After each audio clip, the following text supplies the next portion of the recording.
बिस्मिल्लाहिर्रहमानिर्रहीम। अस्सलामुअलैकुम वरहमतुल्लाहि वबरकातुहू।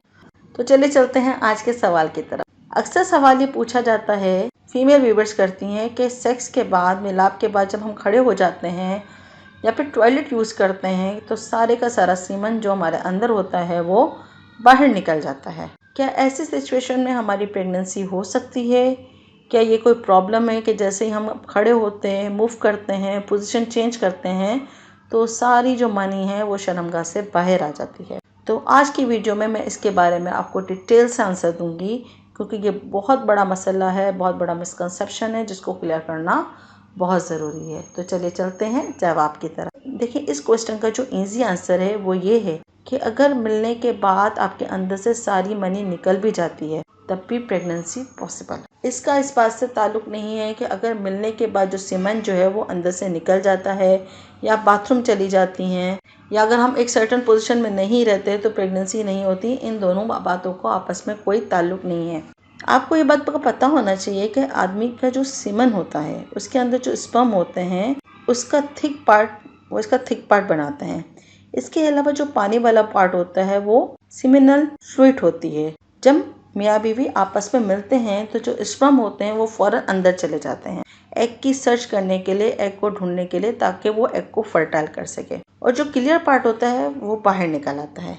इसके अंदर या तो डेथ स्पर्म्स होते हैं या वो स्पर्म होते हैं जिनकी मोर्टालिटी अच्छी नहीं होती। अब दूसरा क्वेश्चन ये आता है, बहुत सारे डॉक्टर ये कहते हैं कि आप अपनी टांगों को थोड़ी देर के लिए तकिए को ऊपर यानी एलिवेटेड पोजीशन में रखिए, एटलीस्ट 15 मिनट के लिए या कम से कम 10 मिनट्स के लिए। आपको इस पोजीशन में रहना है क्योंकि ग्रेविटी की वजह से जीन्स स्पर्म्स की मोर्टालिटी अच्छी नहीं होती और वो नीचे की तरफ क्लियर फ्लूइड के साथ बाहर ना निकल जाए। इसके लिए डॉक्टर ये पोजीशन सजेस्ट करते हैं। कुछ आदमियों के अंदर मोर्टालिटी का मसला होता है, अगर उन्होंने अपना सीमन टेस्ट नहीं करवाया तो उनको इस बात का आइडिया नहीं है। तो इन केसेस में अच्छा है कि आप यानी फीमेल उस ग्रेविटी वाली पोजीशन में रहें ताकि स्लो मूविंग स्पर्म्स की पावर जो है वो आसानी से एग की तरफ ट्रैवल कर ले। जैसे ही आपस में मियाँ बीवी मिलते हैं, जितने भी रैपिडली प्रोग्रेस स्पर्म्स होते हैं वो फौरन औरत की बच्चादानी के अंदर चले जाते हैं ताकि वो एग सर्च कर लें और इसके साथ फर्टिलाइजेशन कर सकें। क्योंकि स्पर्म की जो लाइफ होती है वो 72 आवर्स होती है यानी 72 घंटे, और एग की जो लाइफ होती है वो कम से कम 24 आवर्स होती है यानी 24 घंटे। अगर आपने 2 दिन पहले भी मिलते हैं अपने ओवुलेशन से तब भी आपकी प्रेगनेंसी हो सकती है, और आप अगर अपने फर्टाइल पीरियड के 2 दिन बाद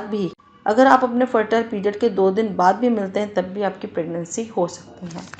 तो ये सवाल कि भाई मनी बाहर आ जाती है, सीमन बाहर आ जाता है, प्रेगनेंसी नहीं हो सकती, तो इसका जवाब आपको क्लियर मिल गया कि मनी का बाहर आ जाना, सीमन का बाहर आ जाना ज़रूरी नहीं है। जो इसके हेल्दी स्पर्म्स होते हैं वो एग सर्च कर लेते हैं और आपको प्रेगनेंसी हो सकती है। तो उम्मीद करती हूँ आज का टॉपिक, आज का सवाल आपकी समझ में आ गया होगा। मज़ीद जच्चा बच्चा से मुतालिक मालूमात और जिनसी मसाइल से आगाही के लिए मेरे चैनल में सब्सक्राइब कीजिए और बेल आइकन को ऑल नोटिफिकेशन पर सेट कर दीजिए। मेरी वीडियो सोशल मीडिया ग्रुप्स और व्हाट्सएप ग्रुप पर ज़रूर शेयर कीजिए। अपने सवालात मुझे कमेंट बॉक्स में ज़रूर कमेंट कीजिए। अपना फीडबैक भी मुझे ज़रूर दीजिएगा। अगली वीडियो अगले टॉपिक तक के लिए इजाज़त दीजिए। दुआ में याद रखिएगा। अल्लाह हाफ़िज़।